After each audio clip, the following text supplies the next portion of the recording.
Medianoche. Medianoche. Medianoche. Medianoche. Medianoche. Medianoche. Medianoche. Podcast.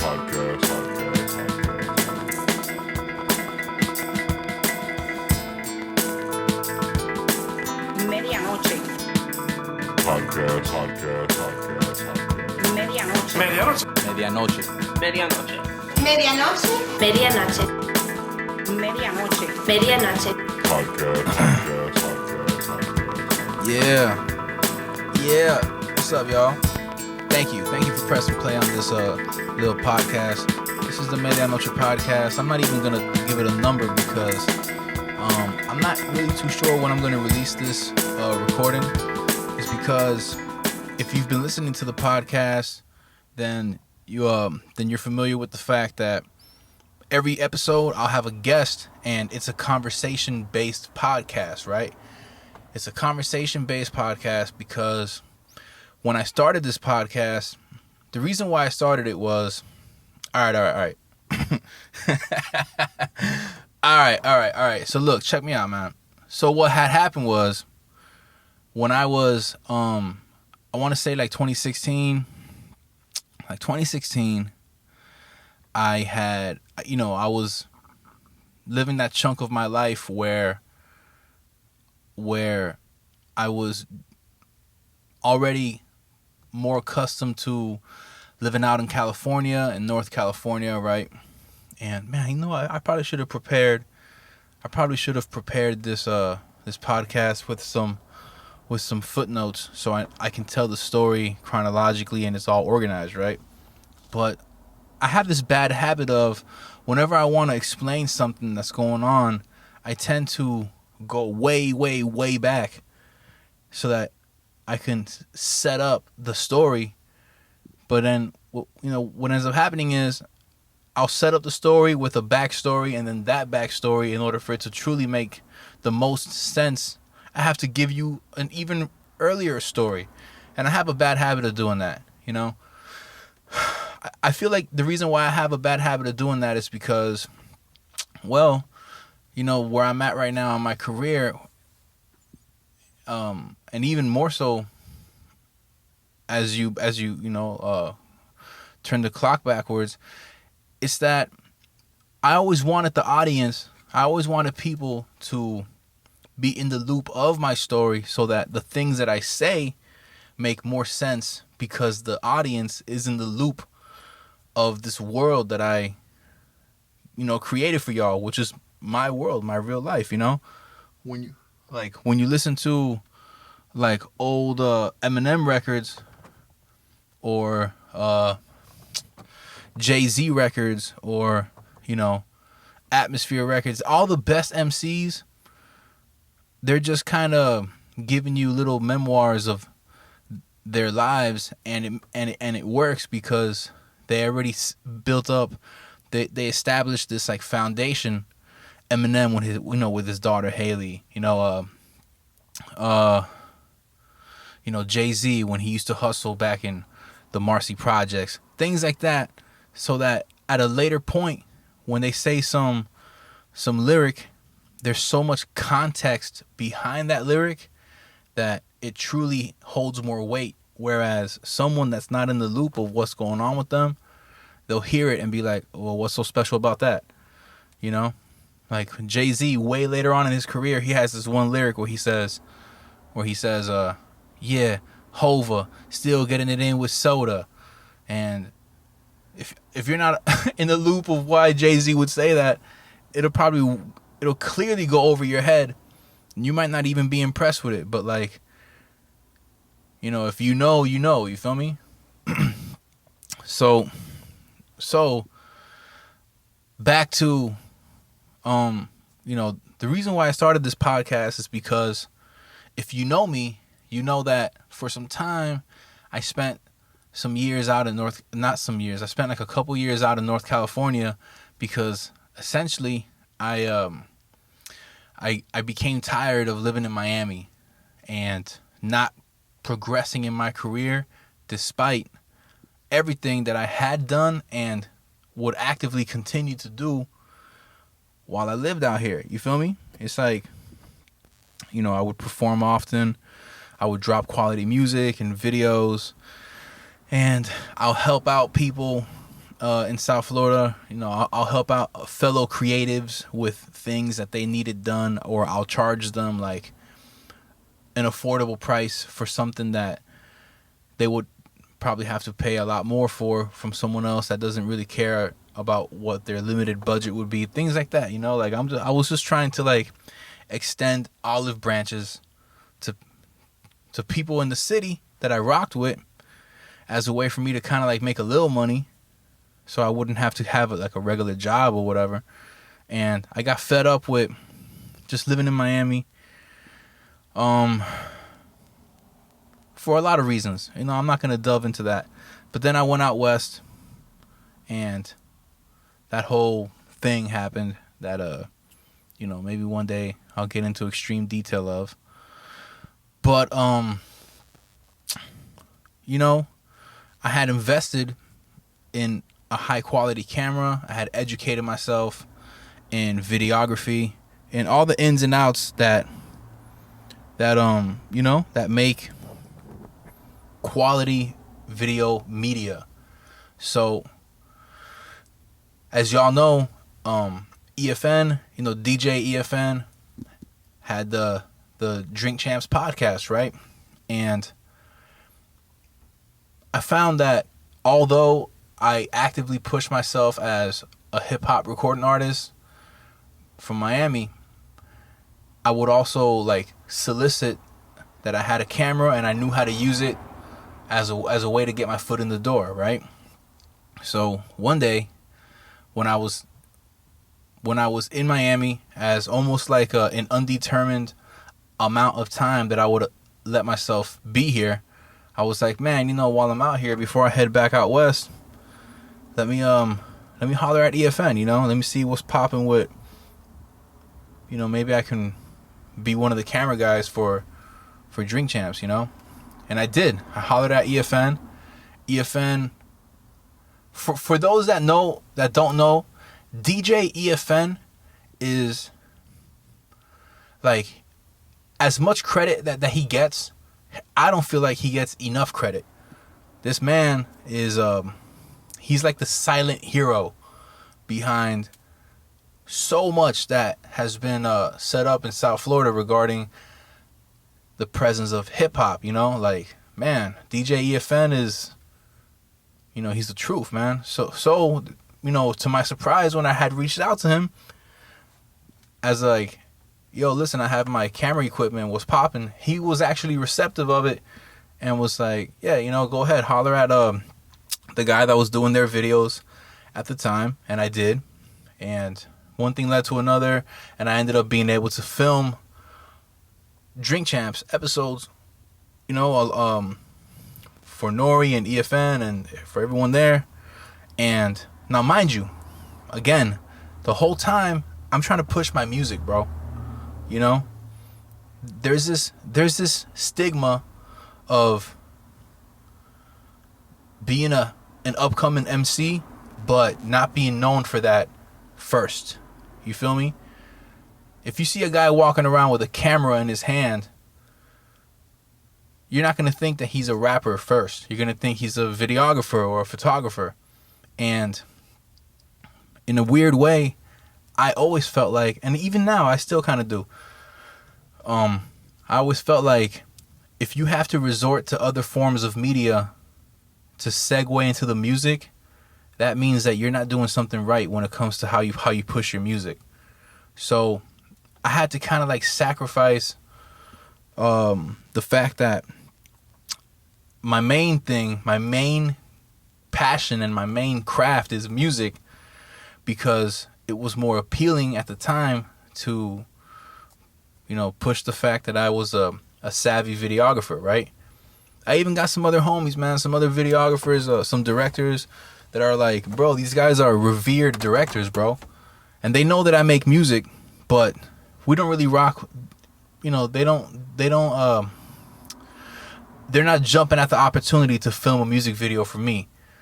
But they hit me up to be like, yo, rent me your shotgun microphones and your you're this and that. Like, you have the gear, I need it, you know, like, in that sense, let's work, you know? And whatever, I'm not going to turn it down because, oh, excuse me. I'm not going to turn it down because, whatever, cuz, you know, like, yes, I got it, you need it. I'm not doing nothing with it today. Might as well put it to use. These are tools, man. Like, you need my tools, I got it. Like, you know, and if you pay me, cool. If not, I don't know. I'll think about it and see if maybe I could, you know, I'll just loan it to you for the day in exchange for being in your good graces or something, you know? But, so I had reached out to EFN and I was there for, I want to say the prime time that Drink Champs, when it was new and they were going down the line of all the hip hop legends, the Snoop Dogg's, the 50 Cents, you know, all those guys. I was rocking with EFN during that time, but I was also going back and forth to California at that time too.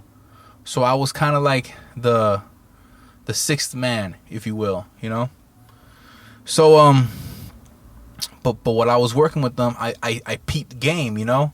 I saw that N.O.R.E, as much of a hip hop legend that he is, he's pushing this podcast, and then whenever he wanted to, he'll just come out with a new record.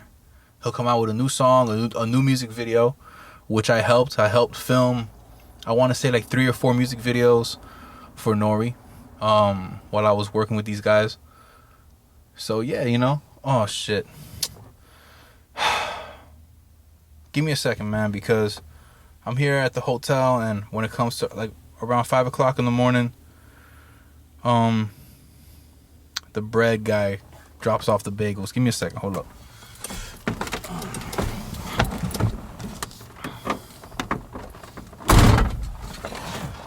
All right, my bad. Anyway, where was I?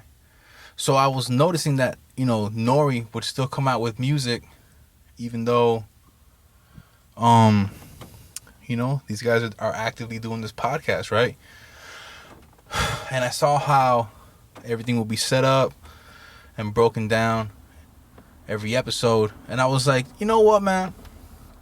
I like this. I like the format of the podcast. You know, it's not an interview. I mean, it kind of is if you let it be, but it doesn't have to be. It's just a documented conversation that's informative and entertaining, right? And I like that because, as I've expressed before, sometimes I like the interview more than just the actual album. You feel me? I'll watch. You know how somebody will come out with an album, and then they'll do a press run. They'll hit the Breakfast Club. They'll hit up Sway in the morning. They'll hit up Hot 97. Whatever, you know. Be Real and the Hot, you know, Be Real's Hot Box YouTube show. They'll do these things, and I'll find myself watching those more than I even listen to the album. And then it reminds me of that line by Jay-Z where he goes, and my interviews are hotter. Holla. You know what I'm saying? It's like sometimes the interviews add to the experience of this body of work dropping, you know? So I was like, you know what, man? I think I'm going to do my own podcast, you know? And I already have the equipment. I have the equipment already for my own use. I was just using the microphone that I record my songs on. And you know, I had a backup microphone. It was perfect. And so I was like, you know what, man? When people speak on this is kind of like, this is a pretty important part right here for anyone that cares, you know? Listen, when people think of Miami, right? Miami hip hop. Actually, I'll say South Florida hip hop, right? there's two worlds to it. There's the mainstream world and then the local world, the local hip hop scene from South Florida, right? One day I was on Twitter, and now mind you, it's kind of like simultaneously one of my proudest moments and my not so proudest moments, and I'll explain why. One day I was on Twitter, and at that time I had everyone that I followed on Twitter. The majority of those people were like people in the Miami hip hop scene or the Broward scene, whatever. People in South Florida that were in the scene, right? So I'm scrolling down Twitter one day, and I see that a couple of these guys that they're based out of like North Miami and Broward were conversating back and forth, talking about, yo, I'm really happy that something along the lines of like, yo, I feel like this is the first real Miami hip hop scene. But the people that they're talking about were not the Miami hip hop scene that I grew up on. The Recognizes, the Parables, the early 2000s Miami hip hop, battle rapping over beats, Catalyst, A Breaker's Dozen, all these gatherings where everyone seems to have come out and really honed their craft. This is before people were even like really pursuing making music or making a business out of their love for hip hop. These were just people coming through like on the weekends and sharpening their skills while like creating this camaraderie with everybody. That's the hip hop scene that I grew up on, right? So when I see on Twitter one day that these guys are like almost trying to cement their scene as the first real hip hop scene. And again, everyone follows each other on Twitter, and everyone, when I say everyone, obviously not everybody, but a good amount of people were co-signing this sentiment. They were co-signing this like, they're sticking their flag in the ground as like, yo, we're the first Miami hip hop scene. We're the first South Florida hip hop scene. And nobody was really calling bullshit on it, Nobody was really calling them out like, yo, cuz, listen, I know that y'all are like obviously proud of this of what y'all are doing, but you can't just proclaim that, there's clearly before you was another hip hop scene, and before that one was a one before that one, So I did it. I responded to it saying, no, you guys are not the first Miami hip hop scene. Clearly, there are people in South Florida that are still active that were doing things years before what you consider the Miami hip hop scene even existed. You feel me? But that kind of stirred the pot a little bit. Maybe the way I came off was a little bit, I don't want to say aggressive, maybe passive aggressive, but definitely abrasive, right? And since then, those guys that I had a back and forth with, we obviously don't speak anymore, which is, I'm not losing no sleep over that. But that's my whole point.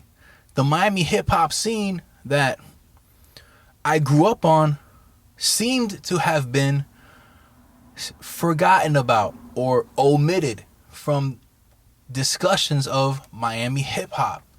You feel me? When people talk about Miami hip hop nowadays, who do they talk about? They either go all the way back and talk about Uncle Luke and the 2 Live Crew, or they reference Trick Daddy and Slip and Slide, or Rick Ross and Maybach Music with Triple C's, or the DJ Entices and DJ Lazes Mr. Mauricio's, the radio DJs, or they like jump ahead and talk about what's going on right now. And those like 10 years from the year 2000 to 2010, or like 98 to 2008, no one's talking about it. No one's like referencing those days. Even though everybody's friends on Facebook, whatever, and amongst themselves they talk about it, they'll probably like share a YouTube link of like of some battle somewhere at some point in time. But there was no real like platform where people were actively talking about those days that we all hold dear. We hold those years close, man. So that's when I was like, you know what, man? I see how Drink Champs is doing it. It's clearly a doable thing. And N.O.R.E invites the legends from his day.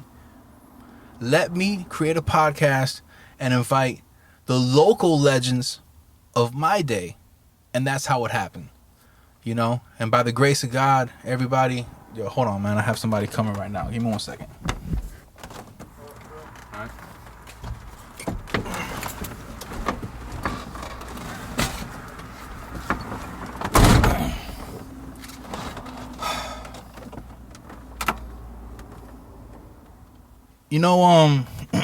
My bad, guys.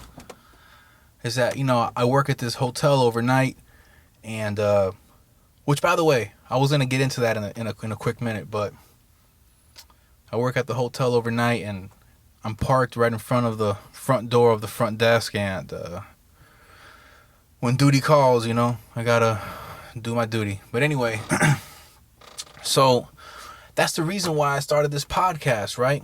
It was almost like for the city, for the scene that I grew up in. This is important to me. And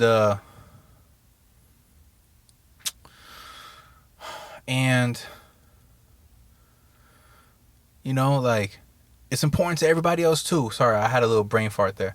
And it was important to everybody else too, man. And by the grace of God, all the guests made themselves available and they came through. I was living in one of the hotel rooms here at the hotel that I worked at. Like they would take some money out of my paycheck in exchange for a room, you feel me? Which is great because I'm on probation right now. And in order to not violate my probation, I need to have a regular job, some type of provable source of income, and a legit address, right? And, if I wasn't on probation, guys, I would probably be drifting around the country in my van, just pushing my music and living very minimally, and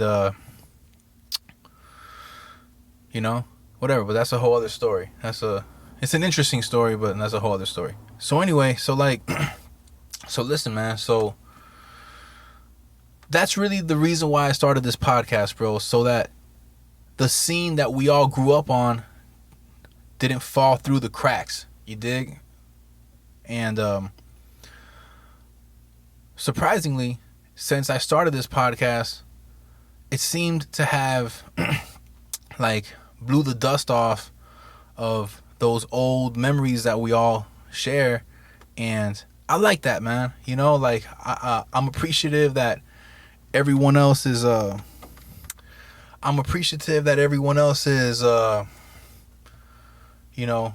being supportive of it, and a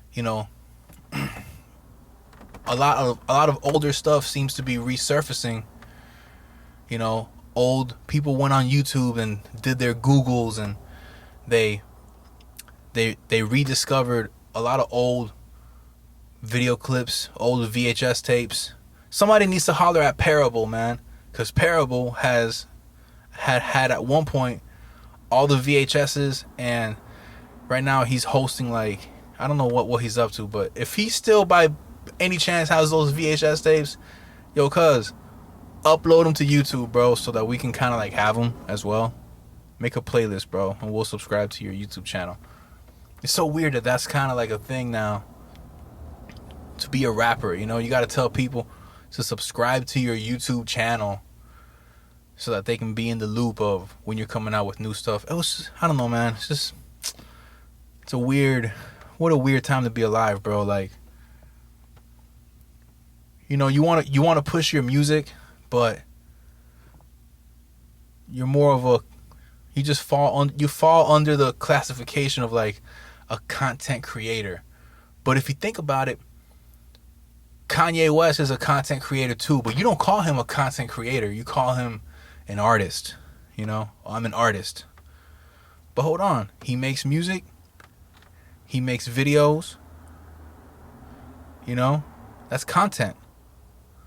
So I feel like even though we're all considered content creators, I like the sound of recording artists, you know, a lot better. You feel me? But listen, man, you know,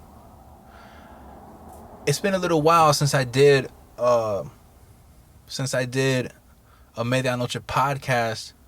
The last one I did was with DJ EFN, and I'll explain why. Okay, just so you guys can understand. Let me give you a little context of you know, what's going on with my media. So at first it was just audio, and I had a hotel room that everybody would come through to, and we'll do these podcasts, right? Then I moved out of there, and I got a van, and obviously I'm planning on, you know, combining the tour life with the van life, since I'm gonna be touring in a van anyway. And I kind of did that for a couple months, and I realized that Miami is very hot and and humid and very wildly uncomfortable. To attempt to live in a van with a dog on probation, this is not a doable thing. So the stars aligned, and the place that I'm living at now is where a family member of mine used to live, but she moved out and I moved in, and it kind of like worked out. We did like the Indiana Jones switcheroo before the giant boulder comes rolling down and violates my probation, you know? So I'm living there for now, but obviously this is still like my main plan, you feel me? And I have two jobs. I have the job that I work at overnight, every single night. I work 7 nights a week. And then I have my second job, which is I work at a retail store in Wynwood and in Aventura, selling drones, you know, like drones and camera stabilizers, whatever. So I'm working right now like 100 hours every week. Sometimes 95, sometimes 96, 97, but like pretty much like 100 hours a week, every single week. And in between my shifts, like, or on the couple days that I don't work at the day job, is when I record my songs, when I try to get some visuals done. But most of the time I really just find myself passed out, because that's the only time that I have a stretch of like 8 or 9 hours that I can try to sleep, you know? And I will pass out, bro. I will pass out. And you know, you wake up and you don't even feel rested. You feel kind of rested, but not really. You know, you wake up and you just kind of keep going. I've been drinking more coffee and shit. Like, look, I have a cup of coffee right here. I don't know if you can hear the glass, but like ASMR, but you know, been drinking a lot of coffee just to kind of keep going. Thank God, you know. But that's left me with pretty much no window to align myself with other people to do more podcasts with them. So my bad, guys. I really don't like being inconsistent when I try to establish something. I want to be able to faithfully deliver to y'all something that you guys have subscribed to. I don't mean on YouTube. I mean like in your hearts, you know, or whatever. Like you look forward to something that I put out, and it's cool for a couple weeks and then I just disappear. I really don't like that, you know? But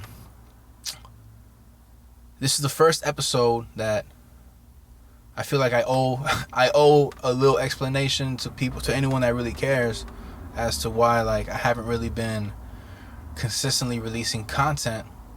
So with that being said, anyone that's available overnight, you know, through the overnight shift, it's like an invite. Come through, chop it up with me, and we'll do a podcast. If you're in Miami, if you're in South Florida, you don't have to be involved in the hip hop scene. I just don't be a weirdo, too much of a weirdo. I'm a weirdo, but you know what I mean. Like, don't pull up on me and make me regret it. You know what I mean? But because I want to get this podcast. I want to continue this podcast, man. Like, I feel like, in a weird way, I feel like I kind of went down the list of everyone that I had history with the Miami hip hop scene, and I've even had a couple return guests. You know, shout out to Thousands or Sir Charles. Shout out to Caveman Bless and DJ EFN. But bro, people got lives, man. And also another thing too is, not for nothing, but I caught myself kind of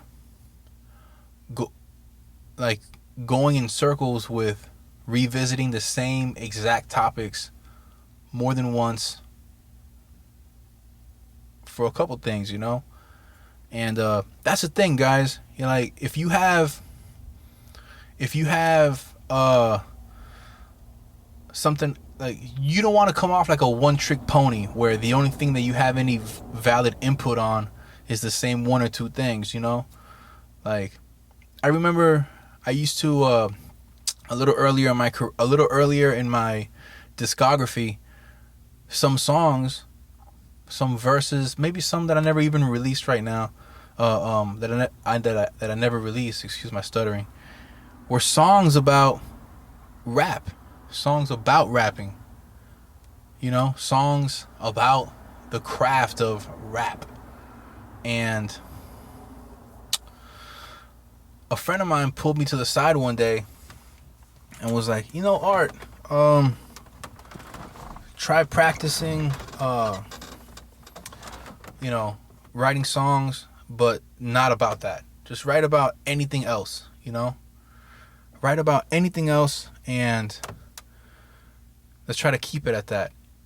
Funny thing is, ever since I started to implement that, I actually feel weird rapping about rap now. You know, I'll come out with songs that are like memoirs of my life or some type of observation of the world around me, whatever. But I rarely, if ever, touch on the fact that I rap about rapping in any record. You know, I just came out with this song called On My Way. And the first verse is about my dog. The whole verse is about the relationship that I have with my dog. And then the second verse is reflecting on my time in North California.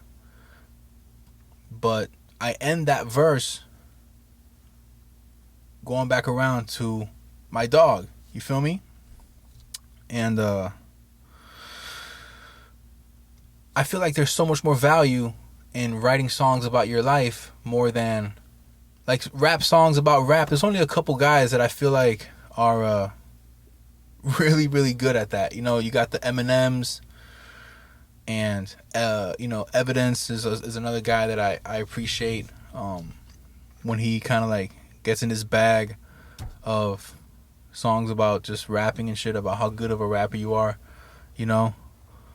But yeah, man, you know, like I kind of drifted away from just that one trick pony subject matter, you feel me? And man, it's opened up this whole Pandora's box of just really therapeutic songwriting, and I really, really appreciate that, So anyway, there's this one topic that I kind of wanted to touch on real quick before I kind of get on out of here, and that's time versus money. It's obviously, since I explained it to y'all, I have 2 jobs, which leaves me little time left over to do my creative things, right? I'm not gonna explain why I have 2 jobs. Where obviously, with both of these jobs, like, I'm making more money than I need to survive, and there's a reason why I'm staying committed to the second job, regarding the money that I make from both of them. But at some point, when it starts to become toxic, where you just find yourself just working too much, man, we got to make that decision of what's more important in the long term. Unfortunately, when I look back at my life on like how involved I've been with my family, with my cousins, weddings, birthday parties, special occasions. Like, I have a cousin of mine that he just retired from the military. Cuz this, I say cuz funny. Sometimes I call people cuz, but I'm talking about my cousin, and when I said cuz, it wasn't addressing my cousin, But listen, man, I used to carry this kid on my shoulders and like swing him around and slam him on the mattress, like we were cousins playing as kids, but I was already the full height that I am now, and he was just a kid, like with little skinny arms and legs and shit. He's adopted, my cousin. Yo, he just retired from the military, and he lives in another state. He has his girl. They just got married.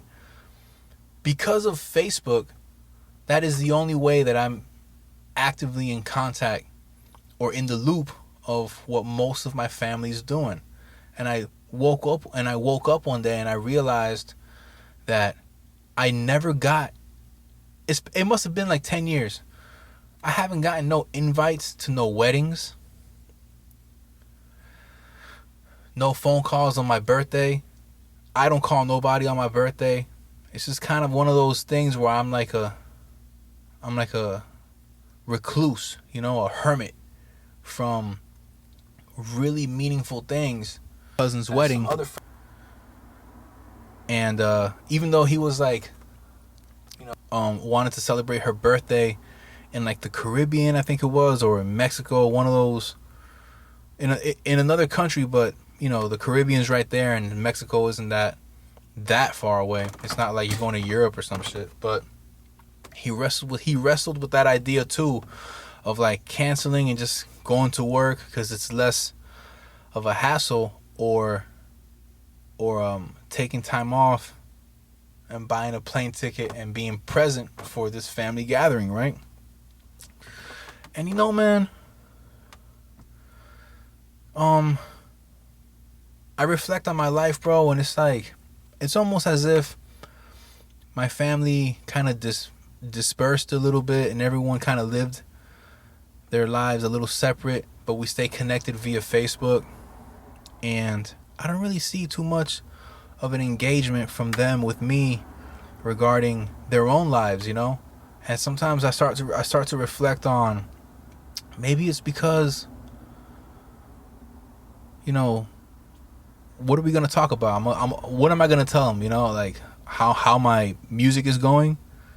If I've gotten in contact with DJ Laz and Pitbull, like, there's not much of an incentive for them to take any interest in what's going on in my life, because I haven't done the same for them. It's not that you know what it is, man? It's not that I don't care about what's going on in their lives. It's that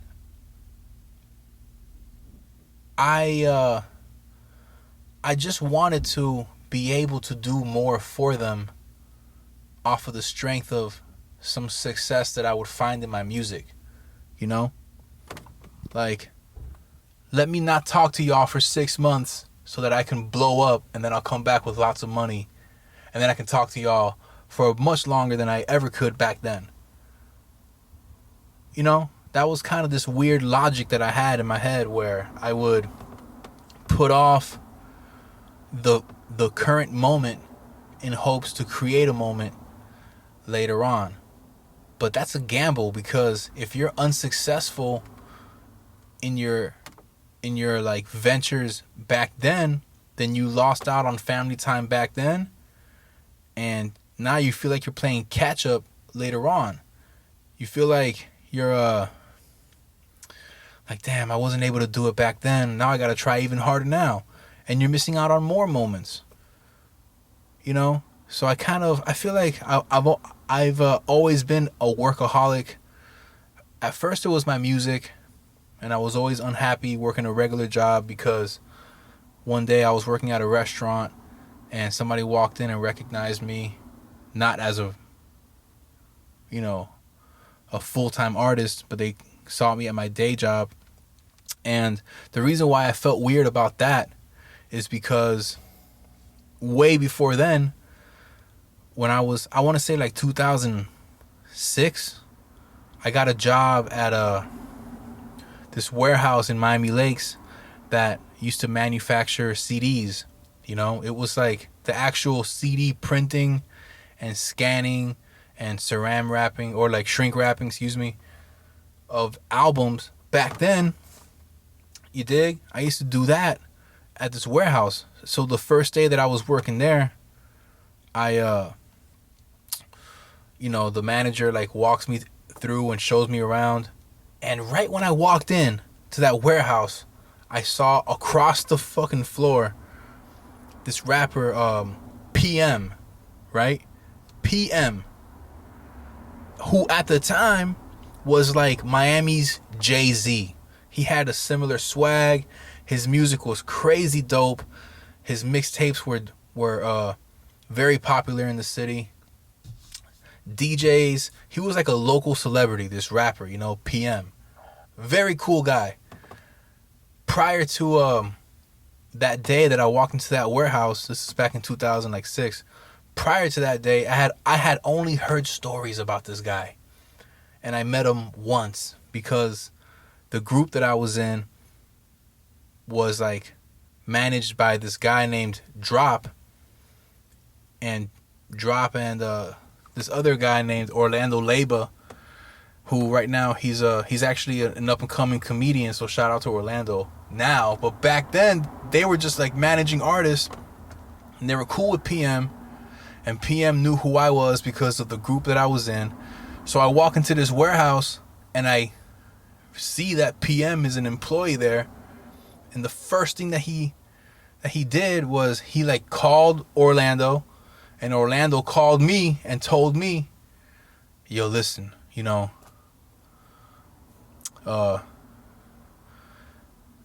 don't tell nobody that he works there. And I was like, what the fuck? What's the big deal? And I feel like that kind of negatively resonated with me, that it's frowned upon to be a local celebrity at the time but still have a day job. And since then, in my own way, I tried to mask that I also had a day job, but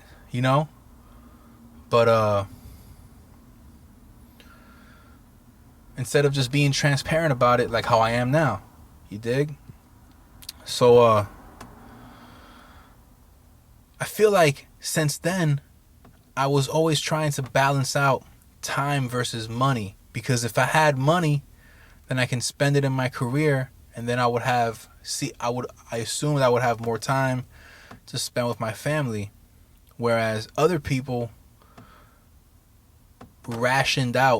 they would like ration out their time to spend it with family every single day to a certain degree, and then whatever time is left over they would dedicate it to getting their careers off the ground. And most of them never did, because the harsh reality of trying to be a fucking hip hop artist is that you gotta like do the shit 24/7, you know, 24 hours a day, 7 days a week. You're in the studio, or you're filming a video, or you're bouncing around from airport to airport, just tweeting that you're in Houston, Texas, and whoever wants to build, holler at them. And it's this like non-stop hustle that leaves no room for a girlfriend, a wife, time with your aging mom or dad, or going to nephew's birthday parties. It seems like there's never any time for any of that, you know?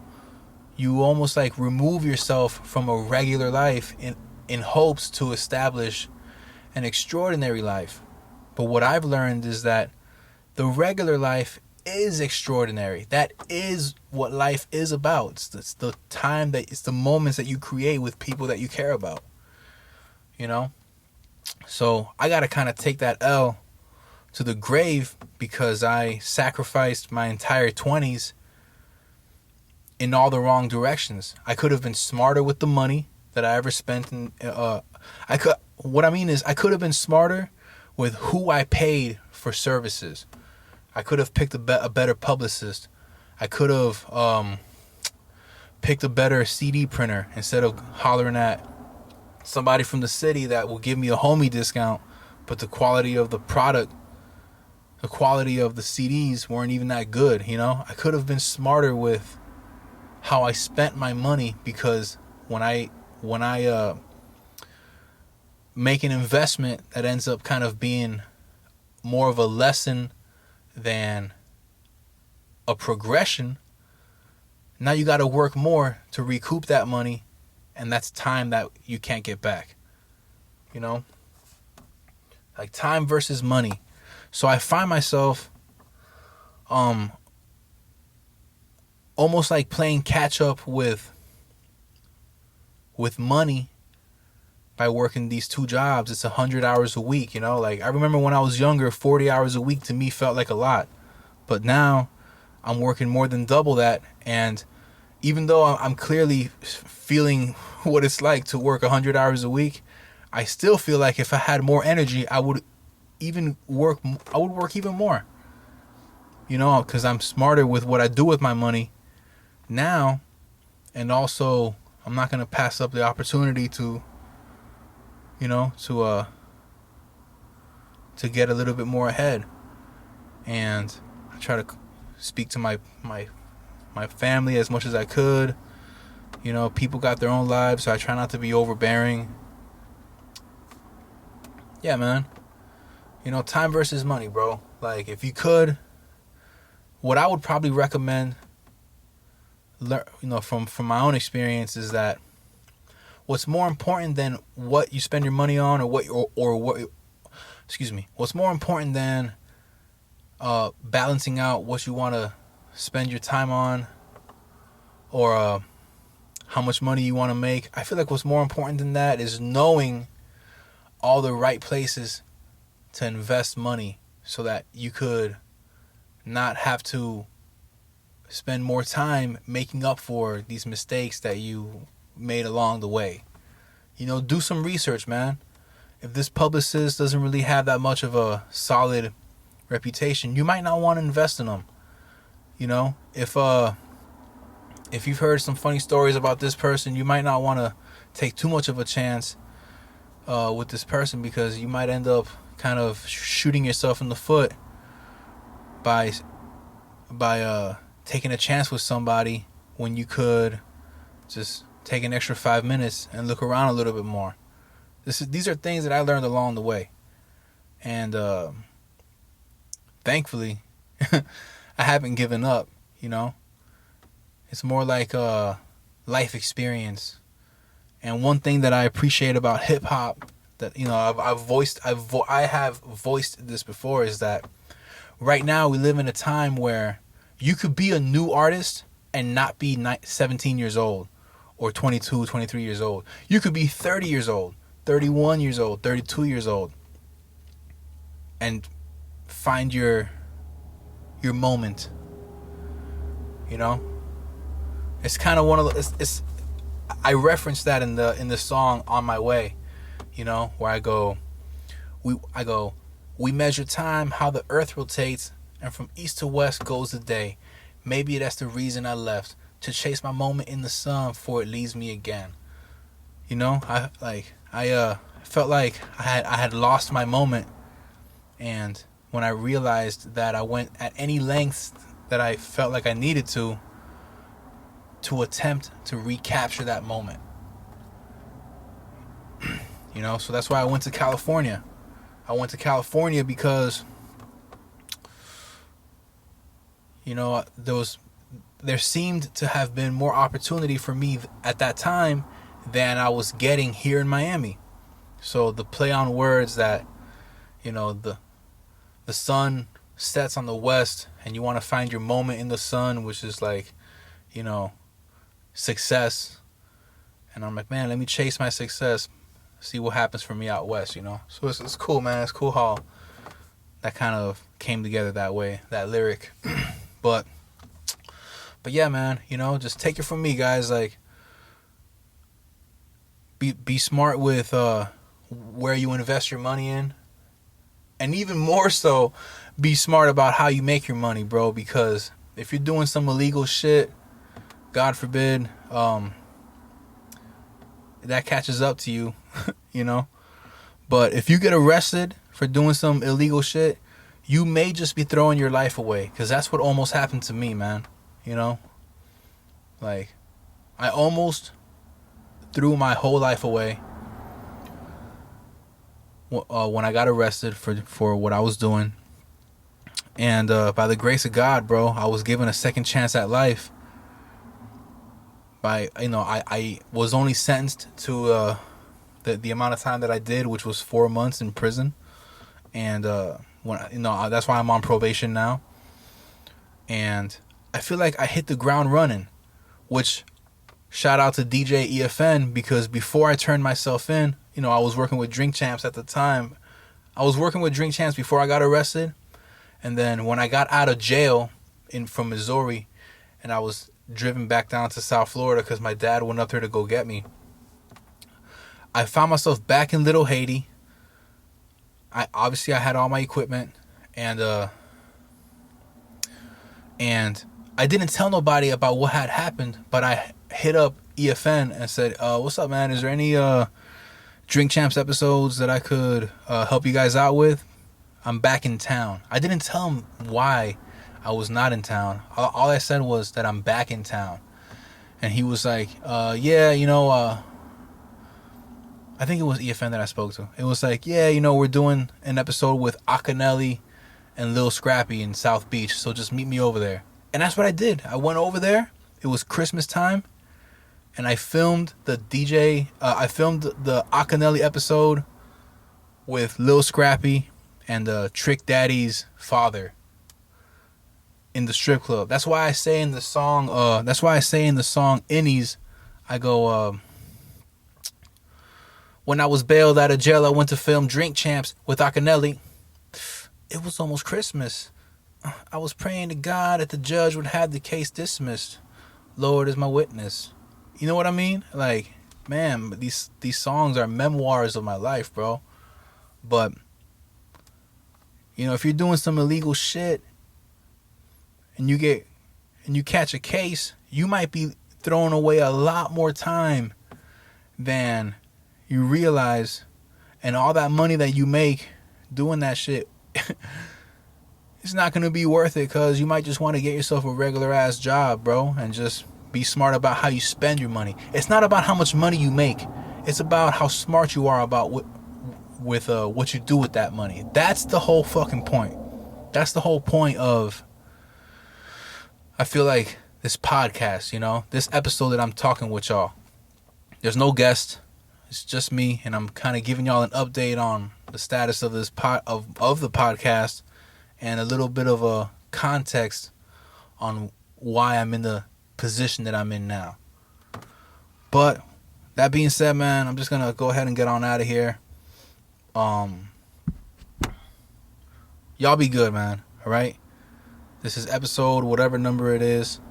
I'm gonna finish doing what I'm doing now, and look forward to more episodes. I do believe that I'm just going to be doing some audio.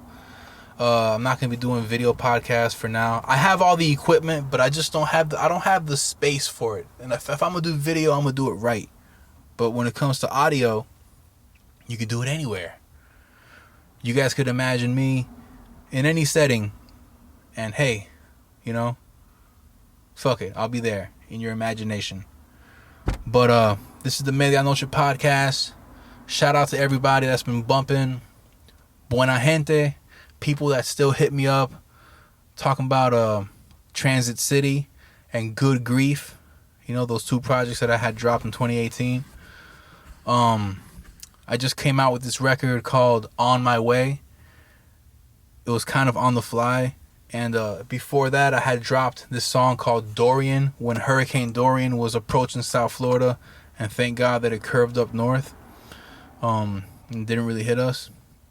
So my man Mowgli and I just kind of wrote to this beat that I made and we put it up.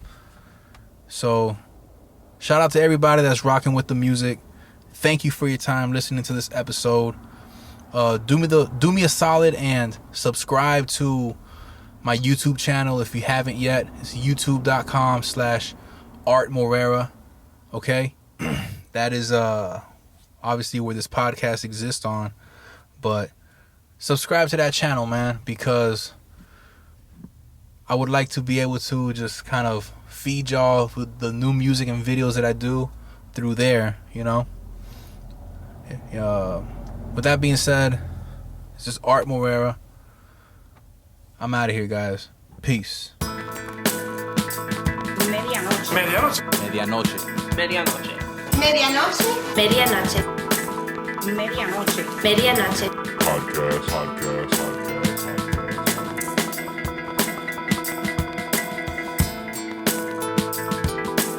Media Noche. Podcast. Media Noche. Media Noche. Media Noche. Media Noche. Media Noche. Media Noche. Media Noche. Media Noche. Podcast.